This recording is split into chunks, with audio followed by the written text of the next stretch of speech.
gentlemen, welcome to Field of 68's last call. What's your go-to Applebee's order? I don't go to Applebee's. We actually call it Crapplebee's, to be honest. Who's the better team right now? Marquette or UConn?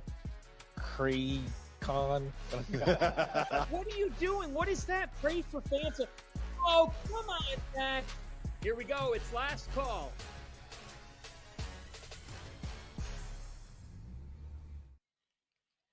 This is last call here on Field of 68 and Stadium. Matt McCall's got his readers out. That's how you know we are getting into the wee hours of the night.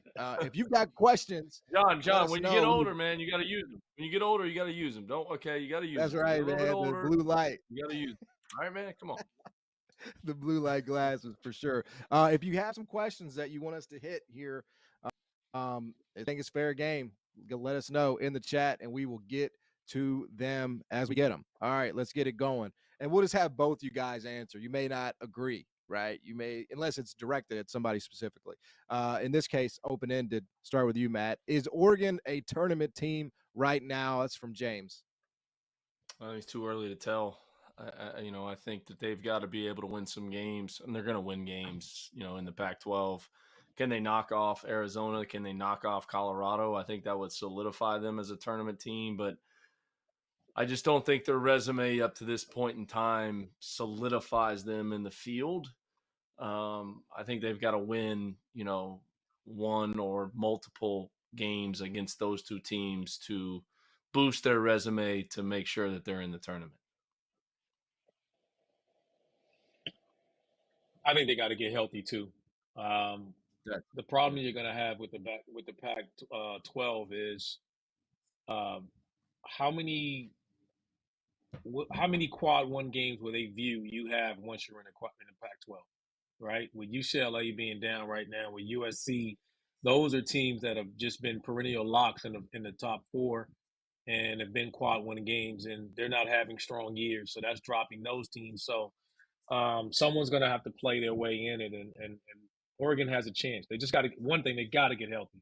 If they don't get healthy, then I don't think they got a shot.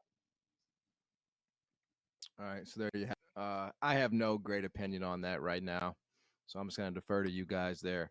Okay, this one comes to us from Jim.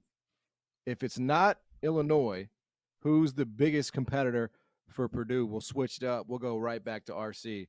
Not Illinois, and I think it's not Illinois. I think that you have to be fair without Terrence Shannon Jr. So who steps up to fill that void? I don't think anyone competes with them. I just don't. I think it's going to take everybody's, there's some fans out there that are going to be like, oh, they lost to Northwestern. It's going to happen. They're going to lose games. But you still won the league by, 3 games last year? And I think they're better. So, again, this is like the Arizona conversation for me.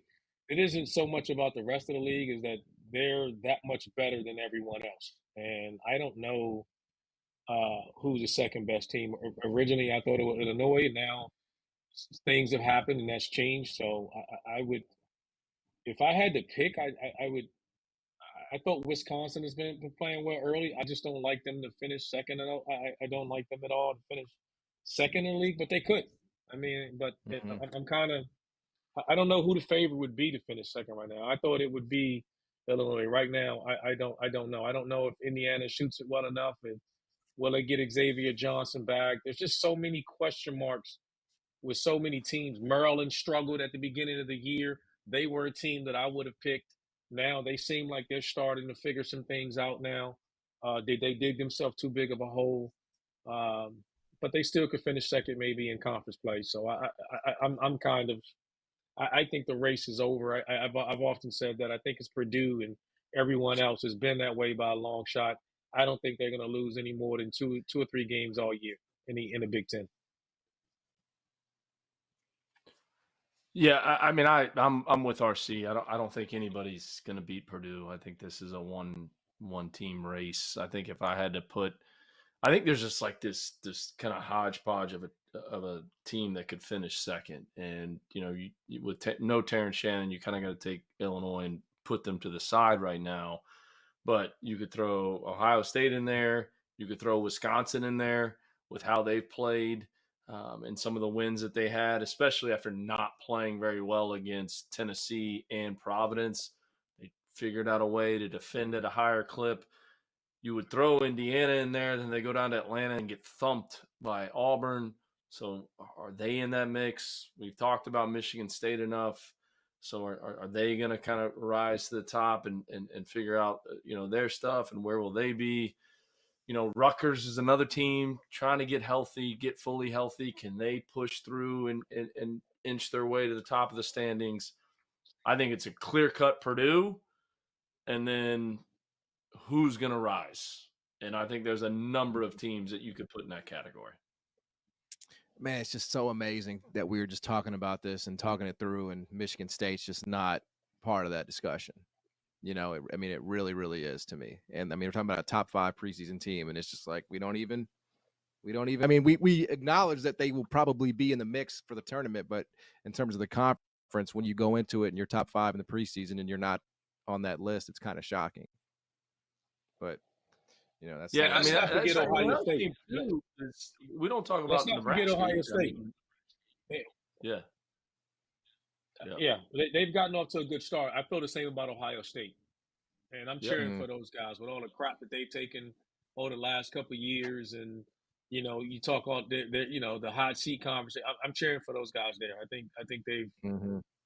I don't know how. It's still early in the year. They hadn't had a difficult schedule yet. They'll get challenged, as everybody will in conference play. But from a sentimental reasons, I'm actually cheering for Ohio State. Yeah, John, everybody puts Holtman on the hot seat. Everybody puts him on there. The guy has only not won 20 games as a head coach only 3 times. 2 of those were at Gardner-Webb.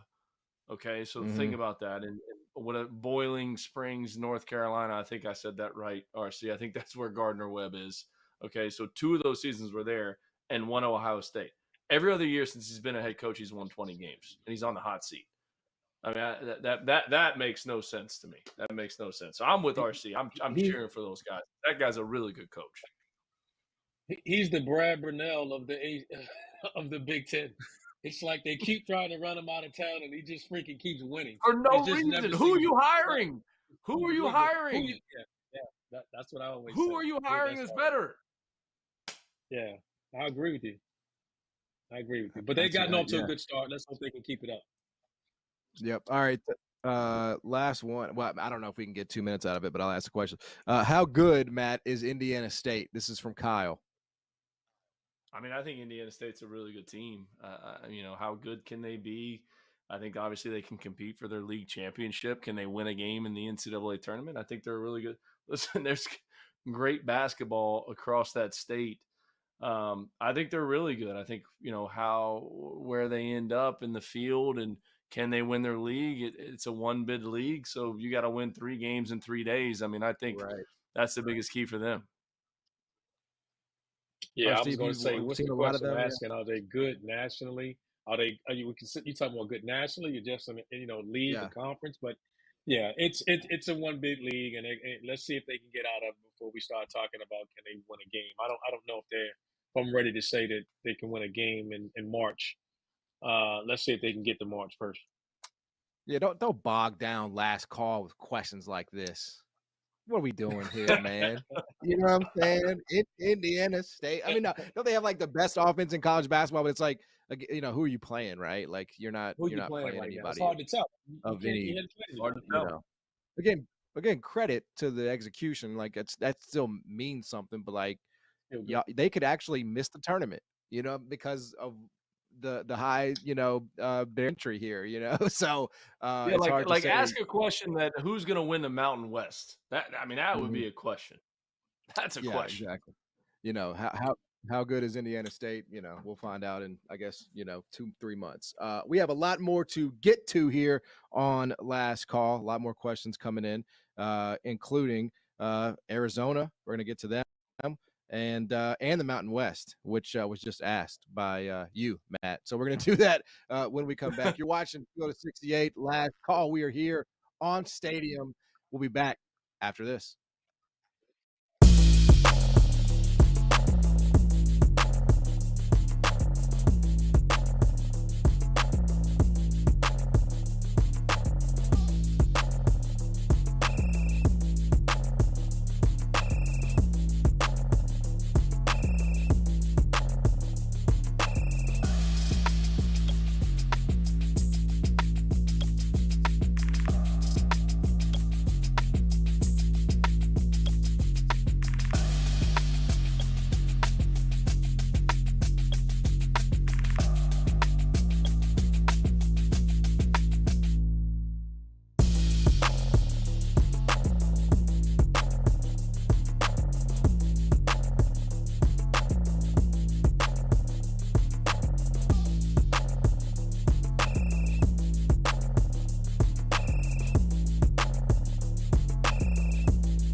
All right, welcome back to Field of 68. Last call. We're on Stadium. Answering all your questions, your burning questions about college basketball. Maybe you need some relationship advice from RC. You know, he he he, he can offer it all, man. You never know, man. I mean, I'll be honest. If you are, and I mean this, you know, I mean this wholeheartedly. If you're in our YouTube chat, you know what I'm saying, on Thursday night at 11 on a light night of college basketball, you may need a little help in that area. So, maybe RC could give you some advice. You know what I'm saying? But again, John, you have to ask that it's question. 12 on the East Coast, John. 12, 12, 12. That's right. 12, 12. See? Yeah, It's yeah, late. yeah. It's 11 late. in your time. It's 12, late. 12 on the East Coast, baby. But Okay. we appreciate everybody all the same. All right, Matt, you asked the question. Seems appropriate. Who will win the Mountain West? That comes to us from our viewer here, Matt McCall. Golly, man. Now I got a lot of flack for this, and I'm going to throw this out there in terms of when I put New Mexico in the Final Four when I was on with Doster, and we had stipulations. It was me, Doster, and Henson, and it was stipulations. Pick a team outside the top 25 that you think can make the Final Four. And Richard Pitino's my man. We're great friends. I do believe with his team and Mashburn has only played 5 games, and to see them sitting there at 11-1, I think they can make a run, especially when they get him back. How about the fact that New Mexico plays Colorado State to start the conference slate? I mean, those could be the 2 best teams in the league. And then you got to sit in here. Nevada's at 12-1. They go out to the Diamond Head Classic out in Honolulu and win that over Christmas. So I'll stand by New Mexico. I'm sticking with my man Richard Pitino. But it's hard to pick against Nevada, Utah State, or Colorado State for that matter. Man, Matt got his dancing shoes on tonight. He not jumping out there at all. Man, He gave us 4 winners. man, he gave us 4 teams. Man. All right, I got to stick with Colorado State. I'm gonna keep it simple. I'm gonna go with one. I gotta say Colorado State, but I do think it's a hell of a league, and it from top heavy, it's just as good as any league in the country. To be quite honest, those 4 teams are damn good. Seriously, but I'm gonna stick with Colorado State. I like their resume right now better than any others. Well, how about Okay, you look at the bottom of the league too, and I just pulled up the league standings here, right? UNLV is 5-5. We saw them have a big win. Fresno State 6-6. San Jose State 7-6. Wyoming, which is a tough place to play when you got to get on some top plane to go up. They are going to surprise the hell out of some people. They are a lot better than people give them credit for. I had a chance to watch them play. Watch out! They're gonna pull off some upsets. And you got to go up there to that altitude, and you're flying in on some prop plane to get in there, and it's bouncing all around. Yeah, don't sleep on the Cowboys. All right, moving down the list here. Who can challenge Dayton for the A10? This one also from you, Matt. You're just getting all kinds. I mean, you're like a regular old reporter tonight. Yeah. Why are they putting me on the A10? I'm not typing these questions in.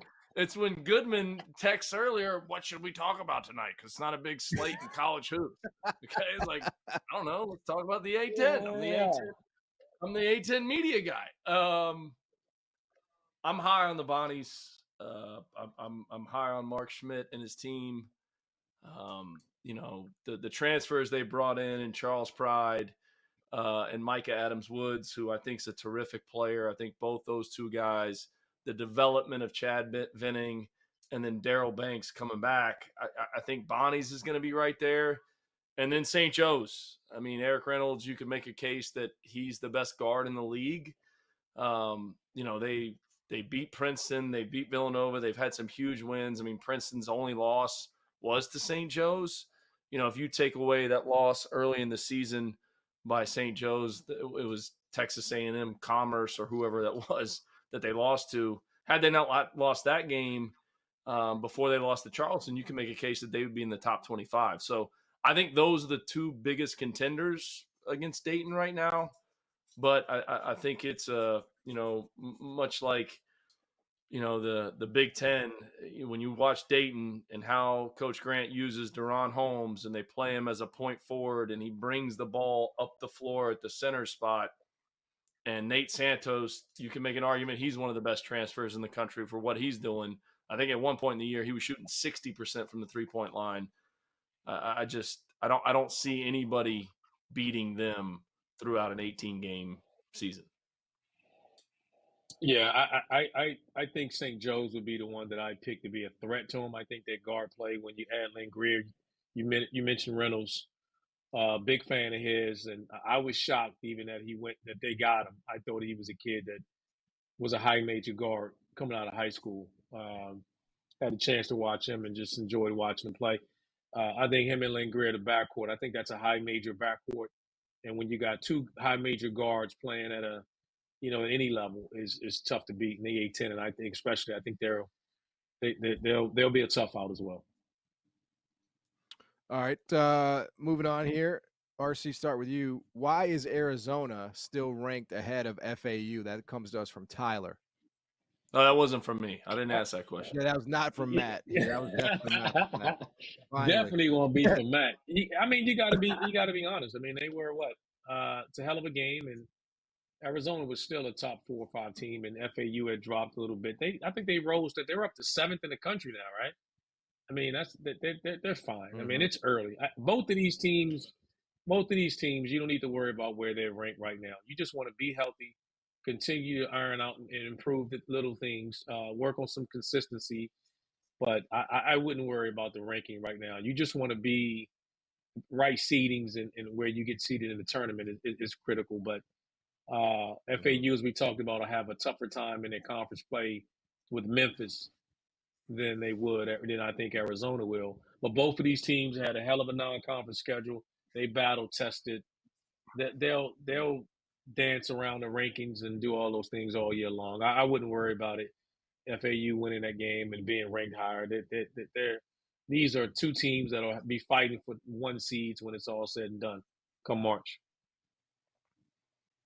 Yeah, I mean, I think FAU losing to Bryant is probably the only reason that they're not ranked ahead of Arizona right now. I think that, and that may have been the best thing that happened to Dusty May's program. You look what they did, at the ESPN tournament in Orlando right after that, and they go down there, they beat Texas A&M, they win the whole deal.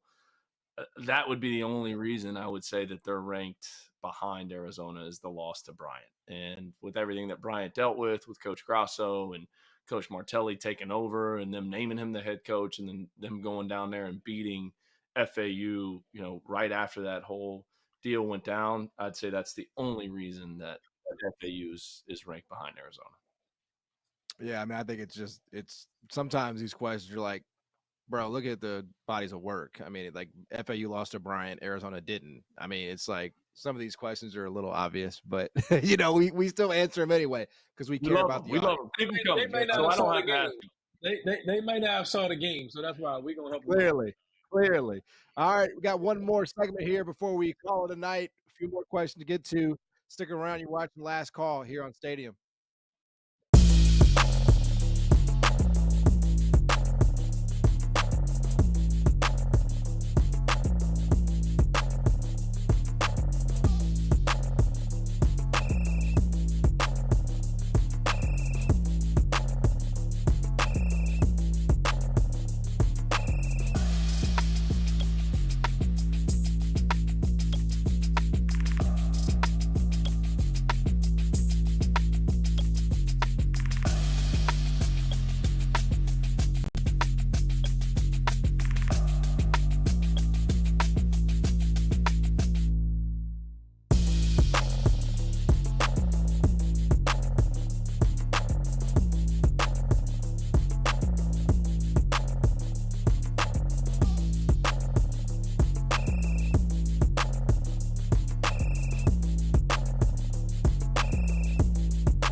All right, welcome back to Last Call here on Stadium, part of Field of 68. I'm John Martin, joined here by Matt McCall and Randolph Childress.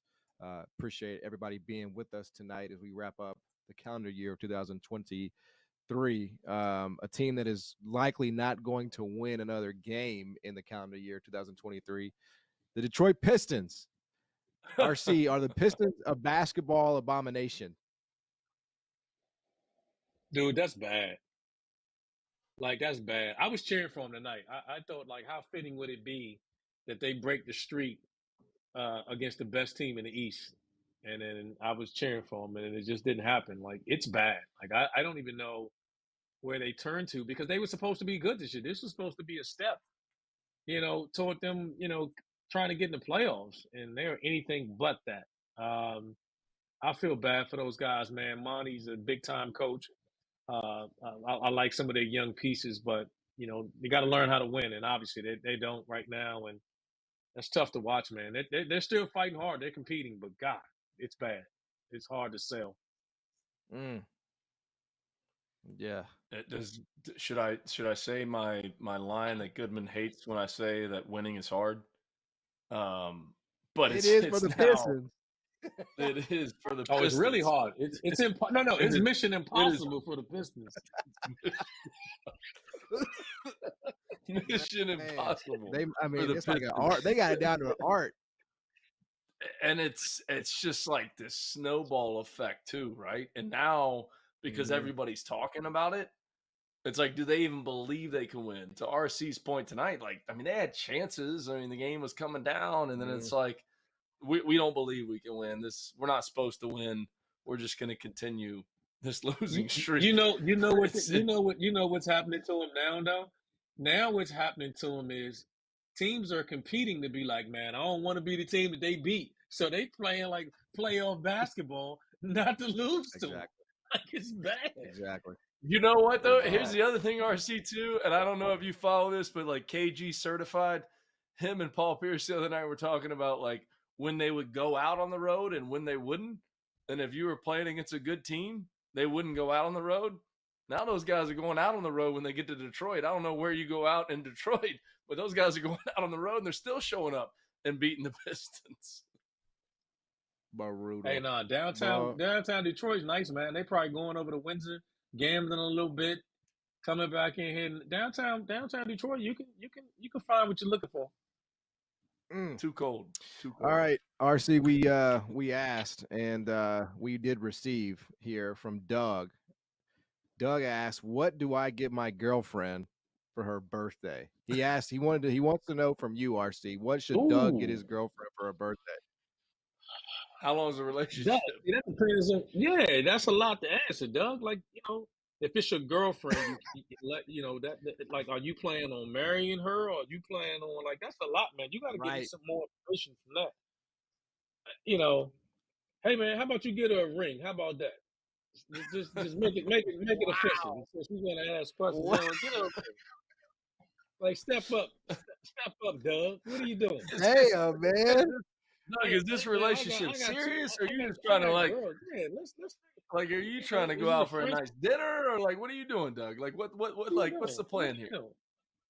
Yeah, like, you got to give up more information, Doug. Like, what are your intentions, Doug? What are your intentions? Yeah, you got to put a ring on it, huh, Coach? Hey man, somebody come knock on the door with my daughters. I'm patting them down. It's like that Martin Lawrence scene in the movies. I'm. Me too. Me too. Damn. Well, there you have it, Doug. There's your answer. Ask your girlfriend to marry you for her birthday. Should make for an unforgettable. That's the one more assist in your career, RC. Just one more. All right, last one before we get out of here. What are y'all's college football playoff picks? Matt, start with you. Oh man, I'm going Alabama, Texas. I'm not picking against Saban. I think. How about this, John? I think Saban wins it all, and I think this is his last year. Wow. Goes out on top. No way, RC? I think this is it. They're gonna have to carry him out of there, man. I just think he I don't see it being that. I just, wow. That would be you talk about that'd be as big of a shock as anything if he was to win it and leave. Hard to go against Bama. Yep. But I think that their quarterback play at times concerns you, but they figured all that out, and it's just hard to go against Nick Saban and Bama. They've been here before, playing against a couple of teams that have not had much success in the playoffs. So let's see.